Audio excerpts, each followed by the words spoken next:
क्या अब dope test fail किया तो जेल भी होगी? यही सवाल पिछले कुछ दिनों से हमें सबसे ज्यादा सुनने को मिल रहा है।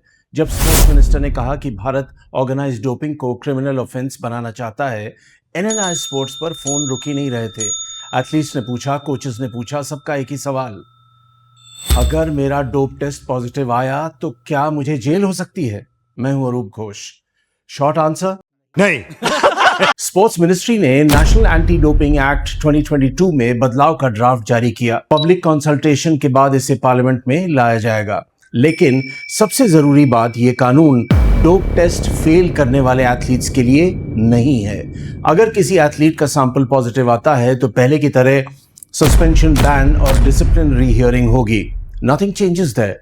तो फिर नया कानून किसके लिए है? उन लोगों के लिए जो डोपिंग का कारोबार चला रहे हैं, यानी जो बैंड सब्सटेंसेस बनाते हैं, तस्करी करते हैं, बेचते हैं, कमर्शियल सप्लाई करते हैं, एथलीट्स को जानबूझकर देते हैं या माइनर्स को ये ड्रग्स उपलब्ध कराते हैं। यानी टारगेट एथलीट नहीं, डोपिंग रैकेट है।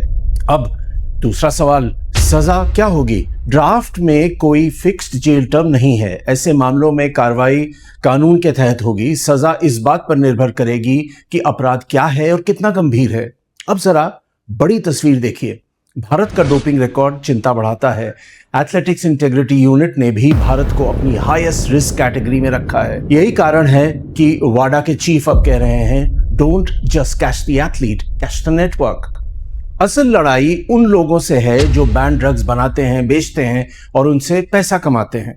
वाडा ने कहा है कि भारत इन सप्लाई चेन्स पर कार्रवाई मजबूत करने के लिए सीबीआई के साथ भी काम करेगा। हम इस पूरे मुद्दे पर नजर बनाए रखेंगे और जैसे जैसे नए बदलाव आएंगे उन्हें सबसे आसान भाषा में आपके सामने रखेंगे।